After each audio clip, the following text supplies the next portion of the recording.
നമസ്കാരം. അനു ഓൺലൈനിലേക്ക് ഏവർക്കും സ്വാഗതം. 10ാം തരത്തിലെ കേരള പാഠാവലി 2ാമത്തെ യൂണിറ്റ് ഉള്ളിലാണ് എപ്പോഴും ഉന്മദാൻ എന്ന പോൽ. ഈ യൂണിറ്റിലെ ആദ്യത്തെ പാഠം VKN രചിച്ച റെസിഡൻറ്റ് എഡിറ്റർ എന്ന കഥ കഴിഞ്ഞ ക്ലാസ്സിൽ എടുത്തിരുന്നു. ഏവരും ആ ക്ലാസ് ശ്രദ്ധിച്ചു കാണുമെന്ന് കരുതുന്നു. ഇന്ന് പാഠഭാഗവുമായി ബന്ധപ്പെട്ട ചോദ്യോത്തരങ്ങളാണ്. നമുക്ക് ആദ്യത്തെ ചോദ്യത്തിലേക്ക് പോകാം. ആദ്യത്തെ ചോദ്യം: അടിയന്തരമാ ചീഫ് റിപ്പോർട്ടറായി പ്രമോഷൻ വേണം, ഇല്ലെന്നാൽ രാജിവെക്കുന്നു, മന്നിക്കണം. മാധ്യമപ്രവർത്തകനായ വെങ്കടേശ അയ്യങ്കാരെ ഈ നിലപാടിലേക്ക് എത്തിച്ച സാഹചര്യം എന്തായിരുന്നു? കണ്ടെത്തി കുറിപ്പ് തയ്യാറാക്കുക.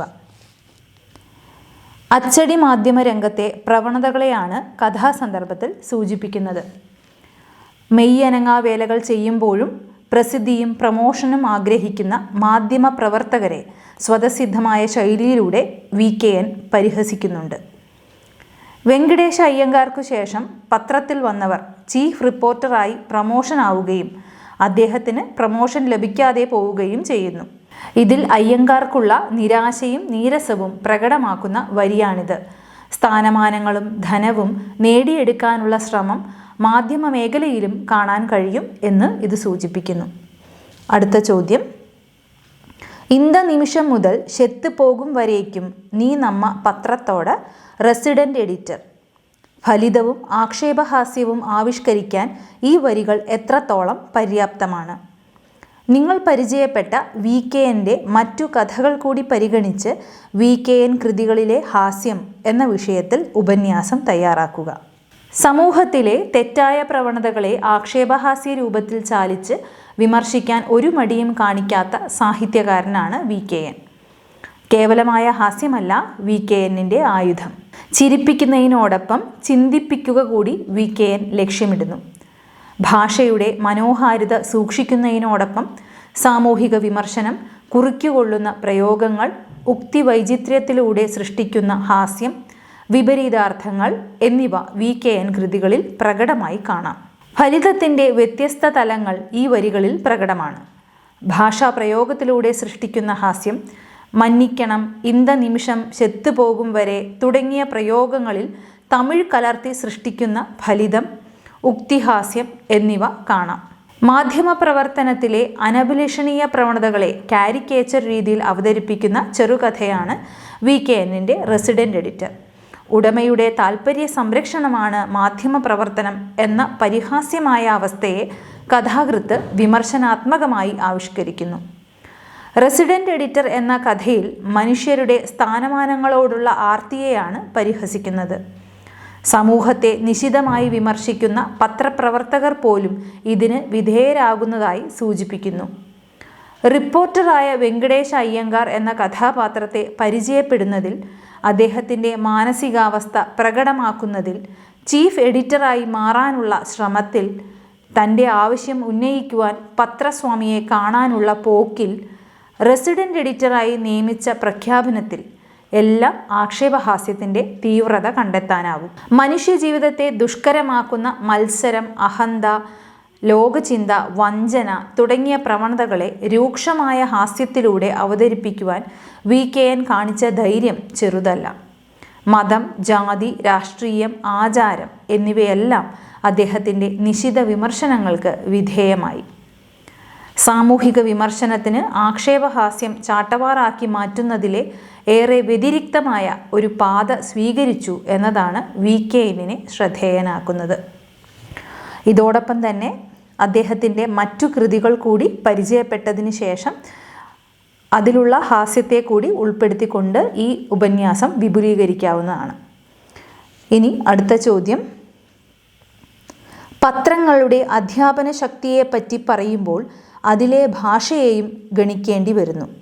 മറ്റനേകം കൃത്യങ്ങളെ സാധിക്കുന്ന കൂട്ടത്തിൽ ഭാഷാ പരിഷ്കാരവും പത്രങ്ങളുടെ കടമയിൽപ്പെട്ടിരിക്കുന്നു എന്നത് തർക്കമറ്റ സംഗതിയാകുന്നു. വൃത്താന്ത പത്രപ്രവർത്തനം, സ്വദേശാഭിമാനി, രാമകൃഷ്ണപിള്ള. ഈ അഭിപ്രായം ഇക്കാലത്തും പ്രസക്തമാണോ? പ്രതികരണക്കുറിപ്പ് തയ്യാറാക്കുക. മുൻകാലങ്ങളിലെ പത്രഭാഷയും ഇന്നത്തെ പത്രഭാഷയും താരതമ്യം ചെയ്യുമ്പോൾ സ്വദേശാഭിമാനിയുടെ നിരീക്ഷണം പ്രസക്തമാണെന്ന് കാണാം. മുൻ പത്രഭാഷകളെ അപേക്ഷിച്ച് ഇന്നത്തെ വാർത്തകളുടെ തലക്കെട്ടുകൾ ഹ്രസ്വവും ധ്വന്യാത്മകവുമായി മാറി. കേവലമായ വസ്തുതാ വിവരണങ്ങൾക്കപ്പുറം ആകർഷകമായ ഭാഷയിലുള്ള അവതരണത്തിന് പ്രാധാന്യമുണ്ട്.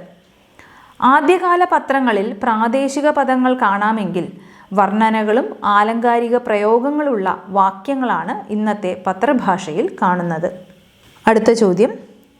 പത്രസ്വാമി ഉത്തരവായി, പിന്നെ രണ്ടുപേരും താഴെ ഇറങ്ങി. അടുത്തതായി പത്രസ്വാമി ഉത്തരവ് ആയി, പിന്നെ രണ്ടുപേരും താഴെ ഇറങ്ങി. അടിവരയിട്ട പദങ്ങൾ സന്ധി ചെയ്തും അല്ലാതെയും എഴുതിയിരിക്കുന്നത് ശ്രദ്ധിച്ചല്ലോ. ചേർത്തെഴുതിയപ്പോഴുണ്ടായ പ്രത്യേകതകൾ എന്തെല്ലാം വിശദമാക്കുക. ഉത്തരവ്, ആയി എന്നീ പദങ്ങൾ ചേർത്തെഴുതിയപ്പോൾ സംവൃതോകാരം ലോപിച്ചു, അതായത് ചന്ദ്രക്കല ലോപിച്ചു. താഴെ, ഇറങ്ങി എന്നീ പദങ്ങൾ ചേർത്തെഴുതിയപ്പോൾ യകാരം ആഗമിച്ചു, അതായത് ആഗമസന്ധി. അർത്ഥവ്യത്യാസം, അഭംഗി, ഉച്ചാരണത്തിലെ പ്രയാസങ്ങൾ ഇങ്ങനെയുള്ള പ്രശ്നങ്ങൾ ഒഴിവാക്കാനാണ് പദങ്ങൾ ചേർത്തെഴുതുന്നത്.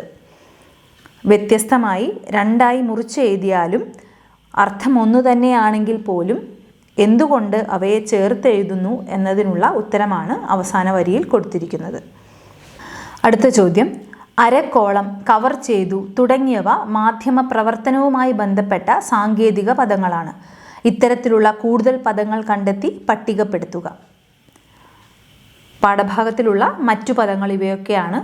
റെസിഡൻ്റ് എഡിറ്റർ, അരക്കോളം, കവർ ചെയ്യുക, ചീഫ് റിപ്പോർട്ടർ, റിപ്പോർട്ടർ. അടുത്ത ചോദ്യം. വെങ്കിടേശൻ്റെ ഭാഗ്യത്തിന് അധികം താമസിയാതെ ശാസ്ത്രിജി നഗരത്തിൽ വന്നു. അതൊരവസരമായിരുന്നു, എ ഗ്രേറ്റ് ഒക്കേഷൻ. ഇന്ത്യ പ്രധാനമന്ത്രിയെ ലാൽ ബഹദൂർ ശാസ്ത്രികൾ എന്ന് വിശേഷിപ്പിച്ച് അയ്യങ്കാർ അദ്ദേഹത്തിൻ്റെ പരിപാടികൾ കവർ ചെയ്തു. Resident editor VKN. രാവിലെ വന്ന പത്രത്തിലെ വാർത്ത വിശ്വസിക്കാമെങ്കിൽ ഇനിയുള്ള കാലം കാക്കയ്ക്ക് കുയിലും കുയിലിന് കാക്കയുമാവാൻ സാധിക്കും. വിവർത്തനം M. മുകുന്ദൻ. രണ്ടു കഥകളിലും മാധ്യമലോകത്തെ വ്യത്യസ്ത വീക്ഷണങ്ങളിൽ അവതരിപ്പിച്ചിരിക്കുകയാണല്ലോ.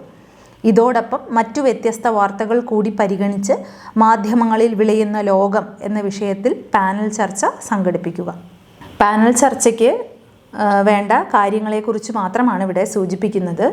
കുട്ടികളെ ആദ്യം ഗ്രൂപ്പാക്കി തിരിക്കേണ്ടതുണ്ട്.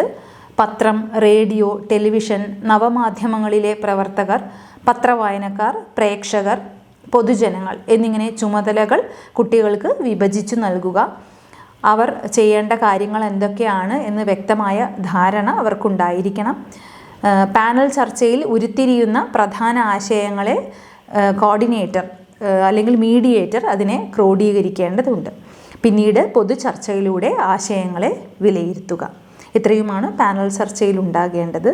ഇത്രയുമാണ് പാഠഭാഗവുമായി ബന്ധപ്പെട്ട ചോദ്യോത്തരങ്ങൾ. ഇന്നത്തെ ക്ലാസ് ഇവിടെ അവസാനിപ്പിക്കുകയാണ്. നന്ദി, നമസ്കാരം.